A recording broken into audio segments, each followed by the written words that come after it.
Assalamualaikum warahmatullahi wabarakatuh. Alhamdulillah, senang sekali kita bisa melanjutkan kursus online kita hari ini dengan tema yaitu nouns, dimana kalau part pertama kita membahas mengenai power of speech dan bagian-bagiannya. Nah, sekarang kita akan membahas bagian dari power of speech itu sendiri secara mendetail satu persatu. Tapi di konten kali ini yang kita bahas cuma satu bagian aja ya, yaitu nouns. Nah, tapi sebelum kita mulai, ayo dukung channel ini dengan cara klik tombol subscribe dan nyalakan juga loncengnya agar channel ini terus berkembang dan bisa memberikan manfaat kepada yang lain. Oke, tidak perlu berlama-lama lagi. Semoga kita diberikan kemudahan oleh Allah dalam memahami penjelasan di konten kali ini. Mudah-mudahan, amin amin ya rabbal alamin. Oke, langsung saja sahabat online, kita akan mulai membahas mengenai bagian yang pertama dari power of speech adalah nouns. Nouns, kalau ada yang nanya apa itu nouns, oke, nouns itu bisa kita jawab langsung dengan kata benda. Nouns itu adalah kata benda. Tapi kalau ada yang nanya kata benda maksudnya apa? Nah, sekarang kita akan menjawab pertanyaan tersebut dengan definisi dari nouns itu sendiri. Oke, apa itu nouns? Mungkin nanti guru kalian nanya, what is the nouns? Apa itu nouns? Kalian bisa angkat tangan dan jawab seperti ini ya teman-teman ya. Oke, mari kita baca. Nouns are the names of person, thing, or place. Sekali lagi, nouns are the names of person, thing. Oke, kalau suara T itu gigit lidahnya sedikit ya, thing, or place. Nouns are the names of person, thing, or place.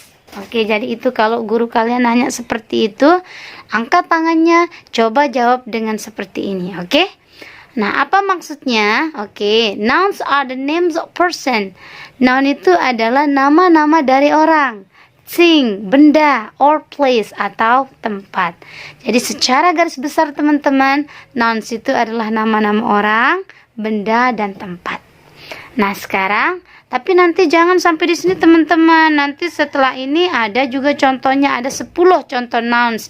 Kalau kalian menguasai yang itu, maka kalian akan tahu kelas kata dari sebuah kalimat. Oke? Kita lanjutkan ke fungsi dari nouns itu sendiri teman-teman. Jadi fungsi dari nouns itu ada 2. Yang pertama, dia bisa menjadi subjek. Kemudian yang kedua, dia bisa menjadi objek. Nah, yang pertama, fungsi dari nouns adalah subject of the sentence. Dia bisa menjadi subjek dari sebuah kalimat. Jadi kalau subjek teman-teman, nouns itu berada di awal kalimat. Nah, sekarang untuk lebih jelasnya, lihat contoh di bawah ini teman-teman. Azam is handsome. Saya akan ulang. Saya akan gunakan word connection. Azam is handsome. Kalau ada yang nanya yang belum pernah dengar kata word connection itu artinya penyambungan kata teman-teman ya. Nah, sekarang perhatikan yang di garis bawahi teman-teman. Azam ini di garis bawahi. Ini Azam ini nama orang. Jadi kalau kita belajar nanti kelas kata, maka kita tulis dulu posisinya jadi apa, kemudian kelas katanya seperti apa. S ini maksudnya subjek, kemudian yang dikurung ini kelas katanya berupa noun. N ya, nouns. Jadi Azam ini subjek, kelas katanya noun. Azam is handsome. Jadi Azam itu merupakan noun karena Azam ini merupakan nama dari orang. Nah, paham ya insyaallah ya. Nah, sekarang kita lanjut ke fungsi yang kedua, yaitu fungsinya menjadi objek teman-teman. Objek itu biasanya berada di akhir ya. Nah, di akhir kalimat. Nah, sekarang tapi di sini ada 2. Pertama, dia akan menjadi object of the verb. Dia akan menjadi objek dari kata kerja. Kemarin sudah mengenal verb kan di part yang pertama. Apa itu verb? Verb itu adalah kata kerja. Jadi kalau dia jadi objek, yang pertama dia bisa menjadi objek dari kata kerja, object of the verb. Kemudian yang kedua, dia bisa menjadi objek of preposition. Oke, apa itu preposition? Preposition itu adalah kata depan. Oke, jadi kalau ingat, kalau dia jadi objek, bisa saja dia menjadi objek dari kata kerja, atau bisa saja dia menjadi objek dari kata depan. Untuk lebih jelasnya teman-teman, lihat contoh yang ada di bawah ini. Oke, contoh yang pertama, Azam has eaten banana. Saya ulang, Azam has eaten banana. Azam sudah makan pisang. Itu artinya ya. Nah, sekarang teman-teman yang di garis bawahi eaten. Eaten ini kata dasarnya adalah eat yang artinya makan, di mana makan itu merupakan kata kerja atau istilahnya adalah verb. Oke. Jadi verb kemudian setelahnya itu banana, nama dari benda. Oke, berarti nama benda karena kita berbicara mengenai object of the verb. Jadi ini contohnya teman-teman. Kata kerja dulu, setelahnya itu kata benda. Nah, kenapa tidak saya garis bawahi kelas kata dari eaten? Apa juga posisinya jadi apa, karena nanti itu pembahasannya di tenses teman-teman ya. Jadi mana yang kita bahas itu yang kita berikan keterangannya. Banana itu adalah objek dari kata kerja. Karena dari mana tahu kata kerja? Karena eat, makan, itu merupakan kata kerja. Ada yang bekerja dari tubuh kita berupa mulut, tangan, dan lain sebagainya ya. Jadi ini contoh kata benda yang posisinya menjadi objek dari kata kerja.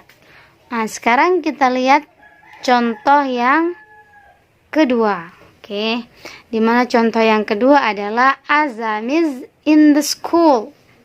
Azam di sekolah. Perhatikan yang di garis bawahi teman-teman. Yang di garis bawahi adalah kata in dan the school. Nah, sekarang yang diberikan keterangan adalah the school. Apa arti the school? School artinya sekolah, di mana sekolah itu merupakan tempat. Nah, jadi kalau kita buat keterangannya, ini adalah objek, posisinya menjadi objek, dan kelas katanya adalah noun. Kenapa noun? Karena nama tempat, place. Nah, itu ya. Sedangkan in yang artinya adalah di, itu adalah preposition atau kata depan. Sehingga the school itu menjadi objek dari kata depan atau objek of preposition. Itu pembahasan mengenai apa itu nouns dan fungsinya. Nah, sekarang untuk lebih mendetailnya, saya akan berikan kalian contoh lengkap dari nouns itu sendiri biar kalian tidak bingung. Kalau yang ini contoh kalimatnya saja. Nah, kalau yang ini saya akan berikan 10 contoh dari nouns yang secara lengkap biar kalian tidak bingung lagi kelas katanya apa. Ini adalah contoh nouns yang paling lengkap. Sekarang yang 10 itu yang pertama mari kita bahas teman-teman. Yang pertama yaitu the names of person. Definisi dari nouns itu sendiri yaitu nama dari orang. Saya buatkan contohnya satu saja, yang ini lalu Muhammad Azam Al-Akbar. Itu ya. Contohnya cukup satu ya, tapi yang pertama adalah person. The names of person. Kemudian number 2, example of nouns. Yang kedua adalah the names of place. Nama dari tempat, suatu tempat, nama dari tempat. Di sini saya buatkan contoh sendiri di mana contohnya merupakan tempat tinggal saya, yaitu Lombok. In Lombok, itu ya, Lombok itu merupakan sebuah tempat, jadi Lombok itu merupakan nouns teman-teman. Next to number 3, lanjut ke nomor ketiga, yaitu names of things. Alright, jadi ini sesuai dengan definisinya, yaitu nama dari sebuah benda, nama dari benda gitu ya. Cukup contohnya satu aja, books. etc ini artinya lain-lain teman-teman, yes. etc itu artinya lain-lain dalam bahasa Inggris. Book, book itu kayaknya ini sudah familiar sekali, artinya adalah buku. Jadi nama-nama benda yang kita lihat dengan mata kita sendiri itu merupakan nouns. Salah satunya adalah buku. Sudah 3. Yang pertama person, orang. Yang kedua place, tempat. Yang ketiga adalah things. Alright. Next, number 4, the names of profession. Oke, artinya di sini adalah nama dari profesi. Semua profesi yang ada pelakunya maka itu merupakan nouns, teman-teman. Contohnya adalah teacher. Apalagi contohnya apa arti teacher? Yes, right. Artinya adalah guru. Artis itu merupakan profesi, ada pelakunya, maka itu merupakan nouns. Apalagi pilot, pilot. Yes, right. Itu merupakan nouns. Setiap profesi yang ada yang melakukannya maka itu merupakan nouns, teman-teman. Oke. Next, number 5. Yang kelima adalah the names of animal. Alright. Adalah nama-nama binatang. Semua nama binatang yang ada di dunia ini itu merupakan nouns, teman-teman. Ya. Next, kita lanjutkan ke number 6, teman-teman. The names of activities. Oke, adalah nama-nama dari aktivitas yang kita kerjakan, teman-teman. Contohnya misalkan badminton, yaitu bulu tangkis, kemudian running, lari gitu ya. Kemudian aktivitas yang lain seperti shopping, berbelanja gitu ya. Oke. Jadi biasanya di sini di nama dari sebuah aktivitas ini bedakan antara, ini sering terkecoh ya, antara aktivitas dibilangnya itu sebuah pekerjaan, bukan, berbeda antara kata kerja atau pekerjaan dengan sebuah nama dari aktivitas, berbeda ya teman-teman. Contohnya yang di sini yang gampang sekali adalah running. Running ini artinya adalah lari ya, aktivitasnya itu berupa lari. Kalau orang kita lihat itu jalannya cepet-cepet itu namanya lari. Nah, itu aktivitasnya teman-teman. Tapi kalau pekerjaannya itu namanya bukan running, tapi run saja teman-teman, run gitu ya. Run yang artinya berlari. Nah, bedakan antara berlari dengan lari teman-teman. Kalau lari itu nama aktivitasnya ya, orang yang melihat kemudian oh dia sedang lari, oh aktivitasnya sedang lari, kayak gitu ya. Sedangkan kalau dia kata kerja itu berlari, kayak gitu ya. Run, lari dengan berlari beda teman-teman ya. Kalau di bahasa Inggris ciri-cirinya itu teman-teman, kalau dia run saja di sini run ya, maka itu dia bukan noun teman-teman, tapi verb, kata kerja. Tapi kalau verb kemudian ada ing-nya menjadi running, maka itu dikategorikan aktivitas teman-teman, bukan verb ya, bukan pekerjaan. Jadi running ini merupakan nouns, bukan verb. Dimana run asal katanya berubah menjadi running, tambahan ing di belakang ini itu namanya teman-teman gerund ya, gerund. Dimana gerund itu merubah kata kerja menjadi kata benda dengan menambahkan ing di belakangnya. Tapi tidak semua kata kerja bisa diubah menjadi kata benda teman-teman. Nanti pelajarannya di tingkat atas grammarnya ya teman-teman. Tapi silahkan lihat ciri-cirinya. Kalau itu merupakan sebuah aktivitas, nama dari sebuah aktivitas, maka itu nouns teman-teman. Mudah-mudahan bisa dipahami ya. Mudah-mudahan tidak keliru antara pekerjaan dan nouns. Tapi ingat ciri-cirinya kalau di bahasa Inggris gampang dilihat ya. Kalau dia memiliki kata dasar yang tidak ada ing-nya, kemudian ada ing, maka yang tidak ada ing-nya itu merupakan verb, yang ada ing-nya itu merupakan kata benda. Mudah-mudahan paham. Kemudian next, number 7. Nomor 7 yaitu the names of days and months. Oke, adalah nama-nama hari dan bulan, teman-teman. Contohnya adalah Monday and July. Monday artinya Senin dan July artinya bulan Juli. Lanjutkan ke number 8. Number 8 adalah the names of subjects. Apa maksud dari number 8 ini teman-teman? Nomor 8 maksudnya adalah nama-nama dari mata pelajaran. Jadi subjek itu adalah mata pelajaran. Jadi kalau nanya what is our subject now? Apa pelajaran kita hari ini? Nah, jadi kita bisa bilang subjek pelajaran ya. What is our subject now? Apa pelajaran kita hari ini? Sekali lagi, Kalau mau nanya temennya, apa pelajaran kita hari ini? What is our subject now? Nah, bisa tanya seperti itu ya. Subject itu artinya mata pelajaran. Oke, saya buatkan contoh di sini ada English. Artinya pelajaran bahasa Inggris. CPEX. CPEX itu artinya pendidikan kewarganegaraan, kata istilah kita itu PKWN ya. CPEX. Nah, itu bahasa Inggrisnya bagi yang belum tahu.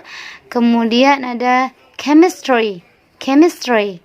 Nah, chemistry ini artinya adalah pelajaran kimia. Oke, mungkin mau diulang sekali lagi, kita ulang. English, CPEX, chemistry. Nah, kayak gitu ya. Bahasa Inggris, PKWN, sama pelajaran kimia. Nanti yang lain menyusul ya teman-teman. Kalau mau dibuatkan nanti kosakata yang lebih banyak lagi, nanti kita akan buatkan khusus videonya ya. Misalkan nanti kita belajar cara baca bulan, hari, kemudian nama-nama profesi dan lain sebagainya, itu nanti khusus di kosakata tempatnya ya. Nah, sekarang kita lanjutkan ke number 9 and number 10. Langsung saja teman-teman. Ada the names of families. Artinya adalah nama-nama dari keluarga. Nah, ini banyak sekali. Ada mother, ada father, father bapak, mother ibu. Nah, yang terakhir ini teman-teman. Kemudian number 10 adalah the names of abstract nouns. Oh, jelas nggak itu nouns-nya? Oh ya, yang di belakang itu ya, itu karena papanya tergores jadi kurang jelas. Nouns yang artinya tulisannya seperti ini teman-teman ya. Jadi the names of abstract nouns. Abstract adalah nama-nama dari kata benda yang abstrak, artinya itu tidak nyata, tidak terlihat. Nah, ini ditaruh di number terakhir karena penjelasannya itu lebih terperinci teman-teman. Ini yang saya maksudkan, ada kata benda yang tidak terlihat dan kita kalau tidak belajar ini kita tidak paham dia itu masuk apa. Nah, contohnya sekarang kalau lebih jelasnya lihat contoh di bawah ini teman-teman. Yang pertama information. Information itu artinya adalah informasi. Kalau adik teman-teman atau adik-adik, kakak-kakak melihat ada shen di akhirnya, itu berarti itu kata benda teman-teman ya. Ini ada kata aslinya ini inform, yang artinya adalah menginformasikan atau memberitakan. Sedangkan kalau information artinya itu adalah informasi atau berita. Jadi bisa dibedakan, kalau inform itu adalah verb atau kata kerja, sedangkan information itu adalah kata benda atau nouns. Kemudian happiness. Nah, kalau teman-teman juga melihat nes di akhirnya itu pasti dia merupakan nouns teman-teman. Ini ada kata aslinya teman-teman. Ini kata aslinya happy. Happy yang itu artinya bahagia. Itu happy itu dia kelas katanya adjective, kata sifat. Tapi kalau ditambahkan ness, happiness, maka artinya itu adalah kebahagiaan dan itu dia menjadi nouns teman-teman. Jadi sudah ada ciri-cirinya ya. Kalau lihat shen, ness, berarti itu kata benda teman-teman. Dia termasuk abstract nouns. Satu lagi teman-teman, kalau lihat beauty, ini dibaca beauty. Kalau kita gunakan British, maka dia akan kita baca beauty.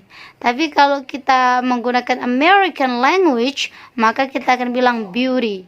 Jadi T-nya itu dibaca D, baca D. Sama dengan pretty. Kalau American, pretty. Nah, kayak gitu ya. Beautiful, kayak gitu. T berubah menjadi D kalau di American. Kalau teman-teman satu lagi biar tambah jelas ya, kalau menemukan huruf T sama Y di akhir, maka itu abstract nouns teman-teman. Jadi 3 yang dapat ilmunya, kalau shen, ness, and T di akhir kalimat, maka dia termasuk abstract nouns yang kelas katanya merupakan nouns.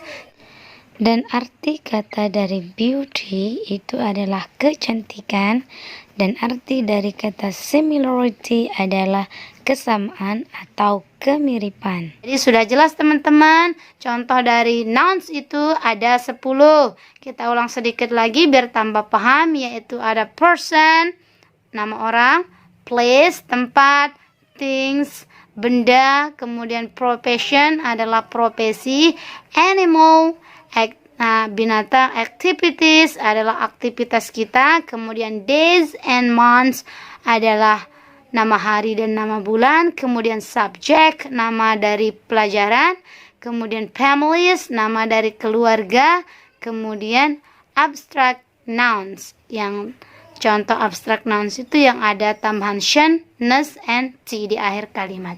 Nah, itu dulu teman-teman pengenalannya, mudah-mudahan jelas mulai dari apa itu noun secara garis besar, kemudian diperjelas lagi dengan contoh yang 10 ini, mudah-mudahan dapat disimpan di kepalanya.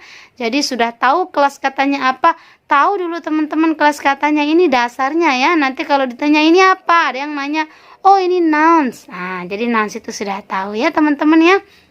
Itu dulu untuk part yang kedua kali ini, merupakan penjelasan dari part of speech yang pertama. Besok di video berikutnya insya Allah kita akan buat yang part of speech yang kedua sampai habis part of speech, sampai part of speech yang ke-13. Setelah itu teman-teman baru kita belajar mulai merangkai kata dengan mempelajari kaidah dari bahasa Inggris itu sendiri.